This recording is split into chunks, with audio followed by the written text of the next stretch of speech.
Hello, and welcome back to another video. Today I'm going to go over my laptop collection again. This is like a mega update because I've got so many new PCs since I filmed the last video, which I think was last year. But let's get going anyways. So this is my main computer now, because due to the lack of, let me put that down, due to the lack of a main desktop PC, which technically used to be behind here, but sadly I've had to rip it out because the hard drive has failed in it. I've been stuck without one, but this has been my main laptop for I don't know how long, but it's pretty good. It's a Lenovo ThinkPad O319 3TG, the ThinkPad Edge series, although I plan to replace it in the near future with maybe something a little more modular, like a Toughbook or something. I don't know, I don't care, as long as it's thick and has replaceable components, that's all that really matters to me.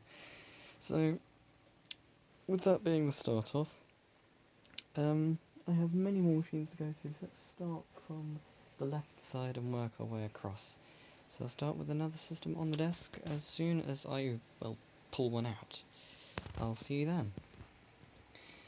This is a extremely sad machine. This is a Dell Inspiron 3000. This is the same Dell I was planning on throwing away, because it has no hard drive caddy, no CD drive, nothing it can boot from. It's missing the RAM door on the bottom, but it did come with RAM, surprisingly, the RAM upgrade. Everything works except the keyboard, so I might just break the UK keyboard format off of that, and buy a whole new machine, I'm not sure, but I might sell parts from the old one, like the screen and the motherboard, because it boots up, I'm not gonna lie, in fact I can prove it's working. So yes, I might consider selling this, because it's a piece of crap. It does turn on. It's got a 200 MHz Pentium MMX processor,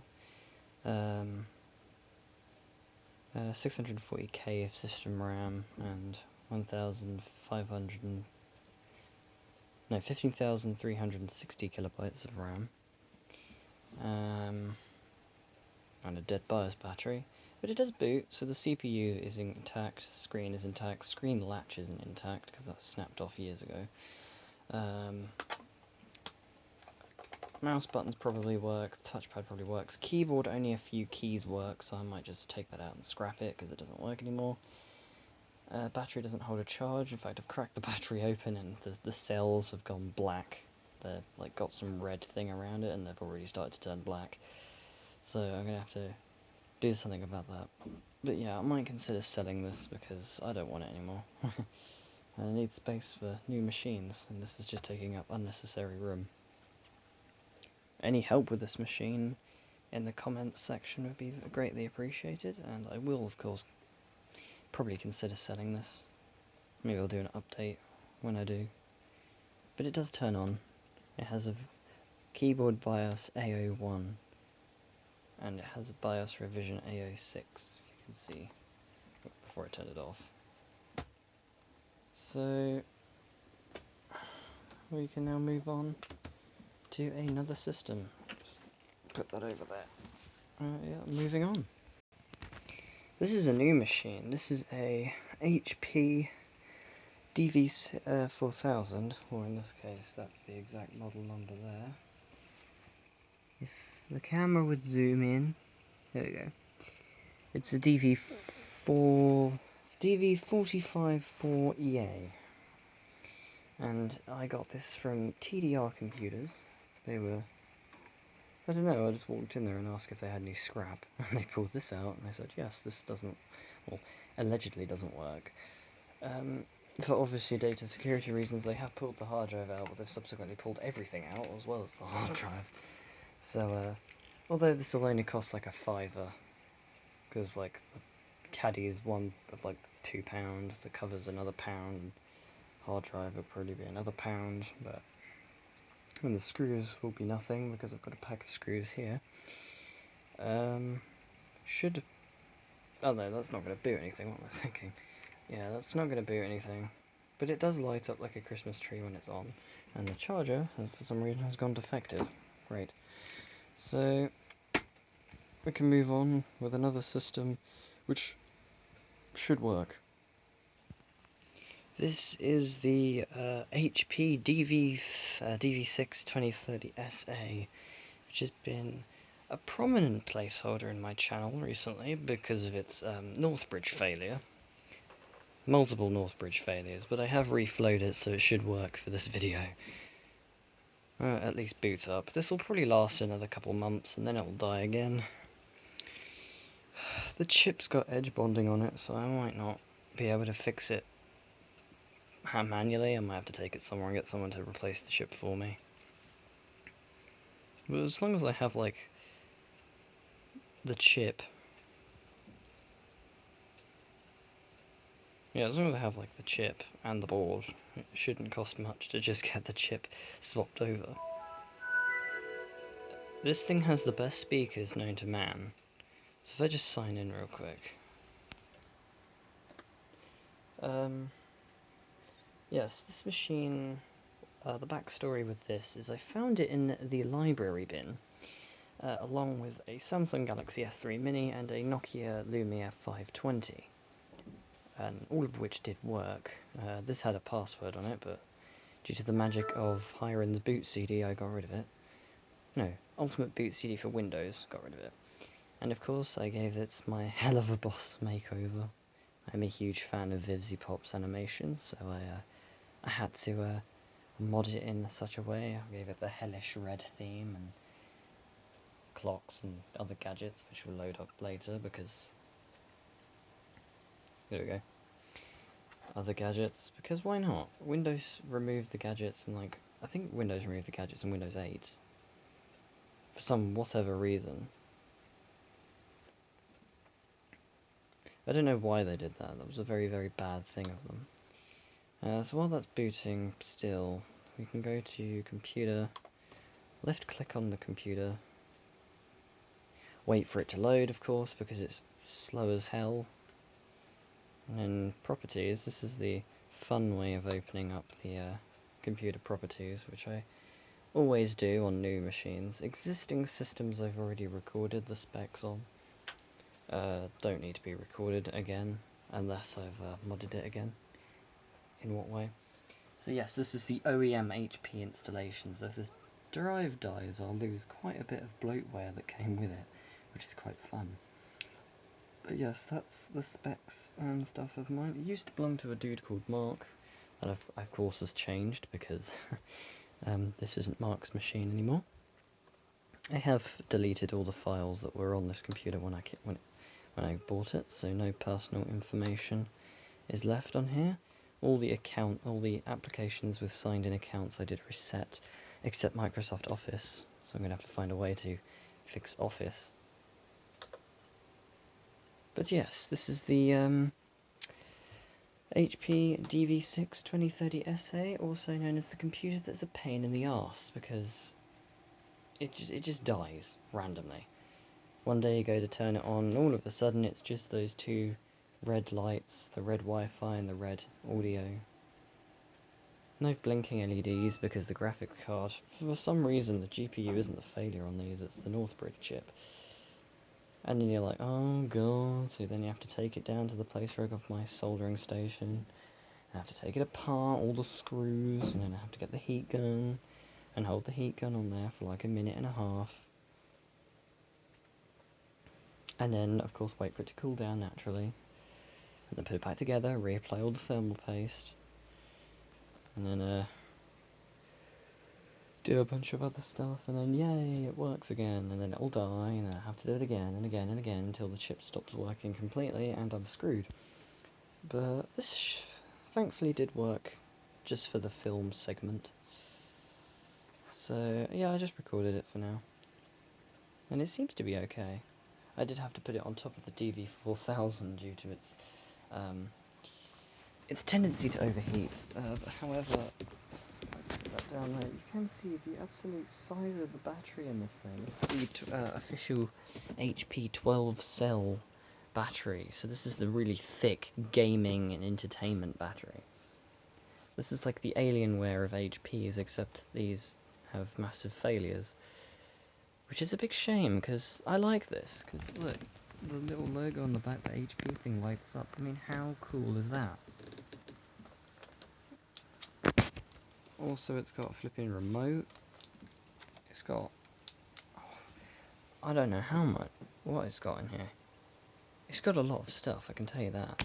It's taking its sweet time to cool down. It is outputting quite a bit of heat. So, I don't know, maybe the cooling solution for the chip was bad when it was brand new. Maybe I'll find a way to modify it, because of course you've got the copper shims, which I don't like the sound of, because they just sound like you'll break your heatsink if you try to put it on. And then of course, I don't know if anyone can recommend some good quality thermal pads. Stick the eBay listing or whatever in the description down below. Blimmin' heck, that's taking a while to shut down. I'm running out of stuff to ramble on about as I'm doing this. What can I do? I guess I can just pause the video here and then go and get another computer and do that one when it's actually shut down and we can move on. This of course is a Toshiba Satellite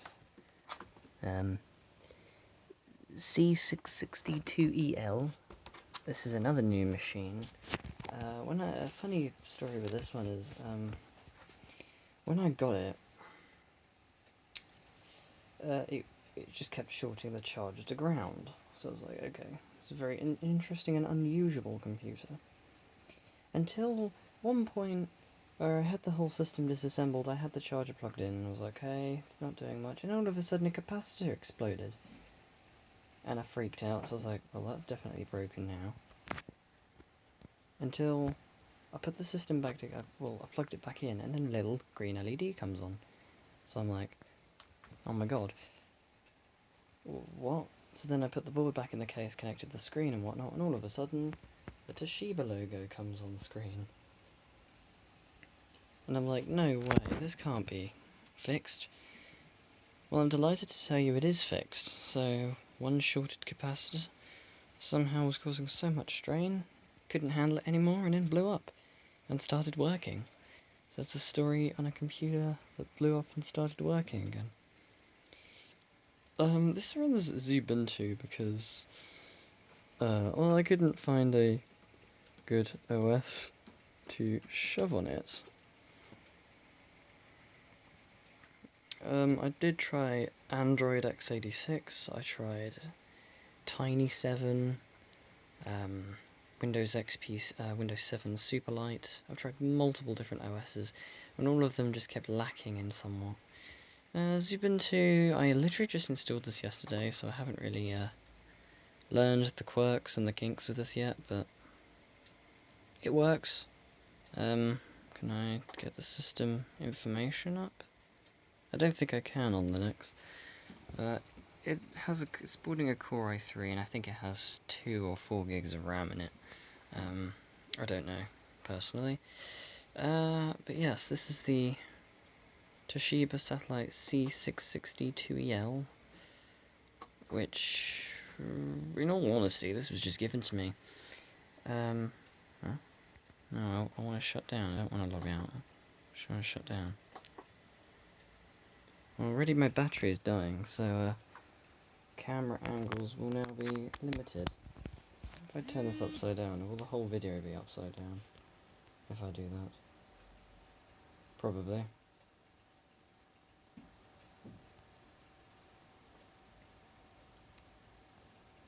Okay, it's shutting down. Unattended upgrade. Great. I wasn't expecting that to happen, so looks like I'll just have to shut up and move on to another system which works, sort of, hopefully. I forgot to mention on the previous system mentioned that the Toshiba, it has a 48GB Alert Seal SSD in it, which has to be the cheapest SSD money can buy. Moving on, this is the Dell Latitude E6400 Business Netbook. This has smart card contactless reader, smart card reader, has space for WWAN and FCP if this ran Vista, which it doesn't. This has the Dell OEM, well not really the original OS, but a Dell OEM version of Windows 7. This was basically a Dell recovery CD, which is a proper Dell recovery CD, not an ISO image. But thanks to archive.org for holding all of these recovery disks for all kinds of different computers, Medion, HP, Dell, Acer. Yes, so I'll probably find an operating system that will be compatible with my DV4000 soon. In the meantime, let's have a look at the system specs, because I've forgotten the system specs on most of these. So we're going to have to look at them again.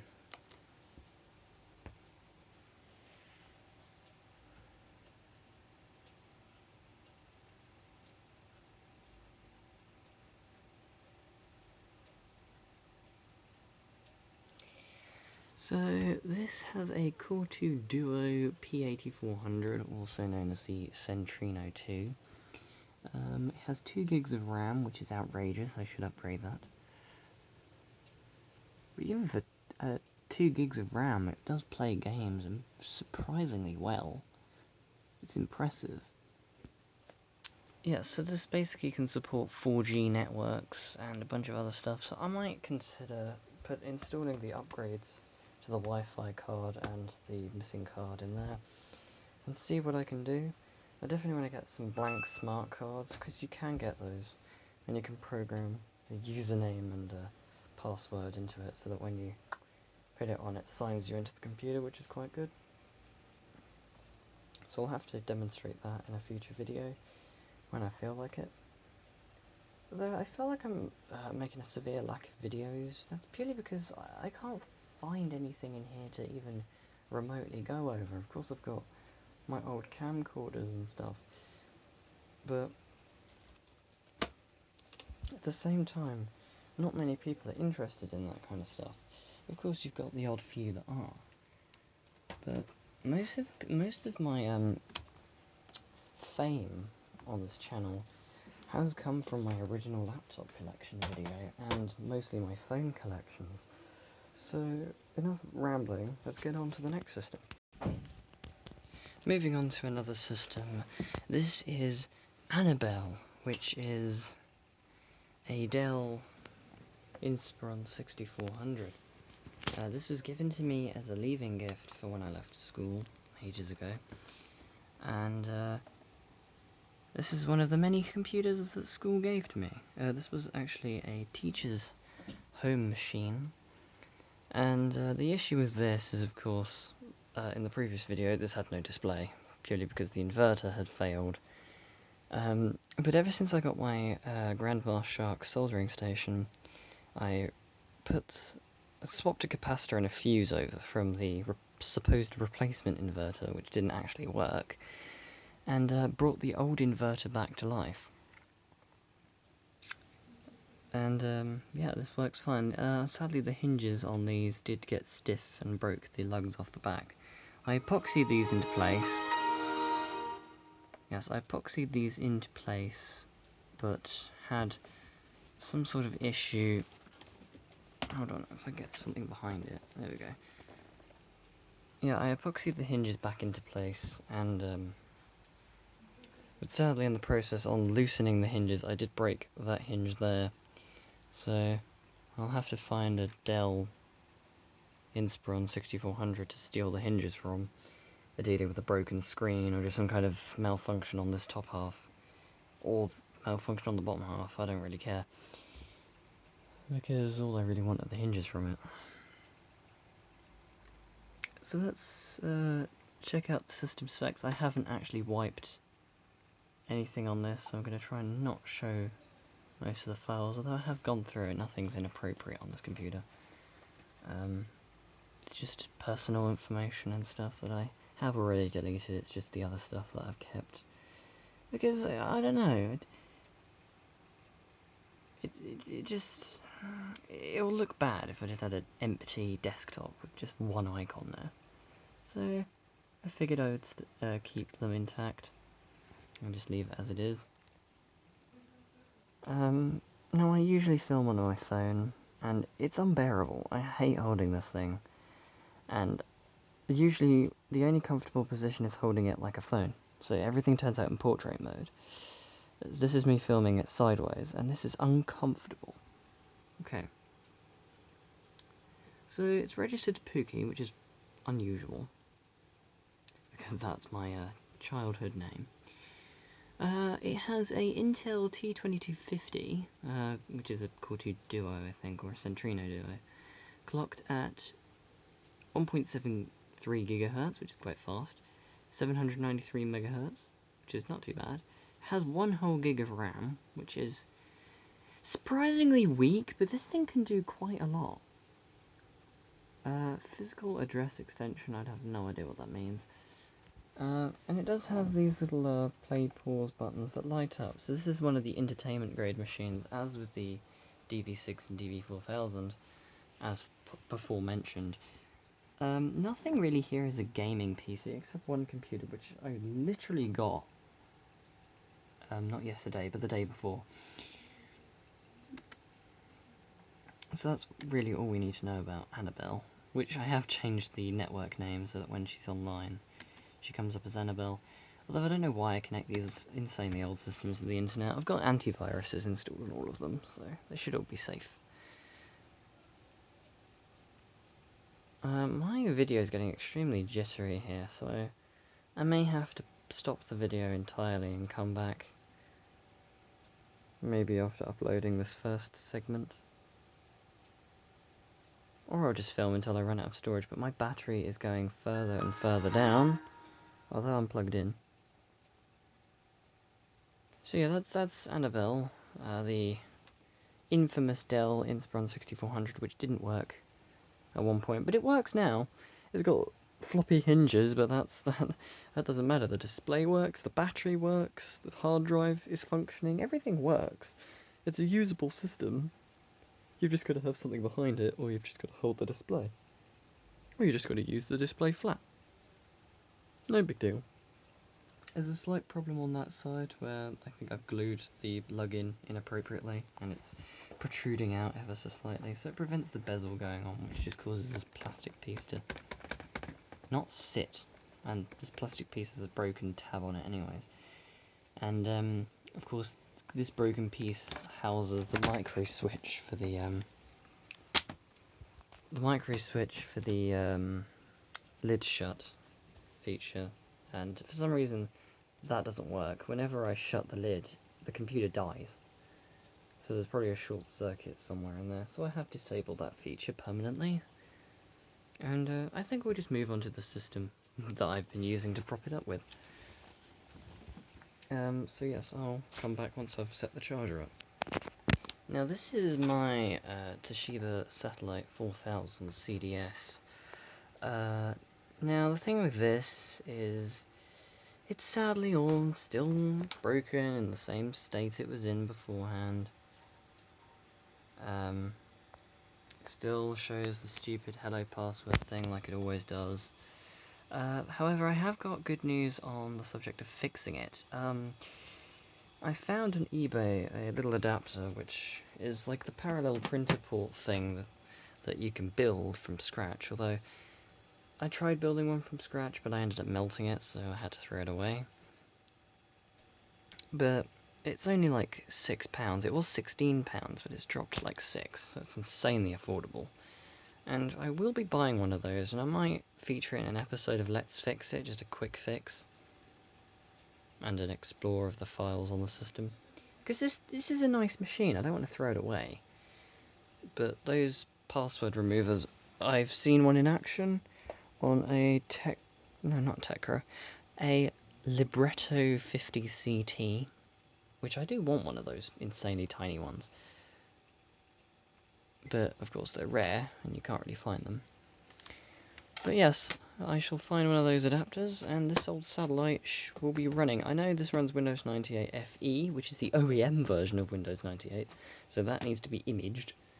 As with the hard drive in most of these computers, like that one up there, that one there, all of my hard drives need imaging, which will be stored on an external hard drive that I found in the library. Yes, I trust old hard drives for keeping my data archive intact. But we shall see. So yeah, that's the Toshiba Satellite 4000 CDS. Still broken, but will be fixed very soon.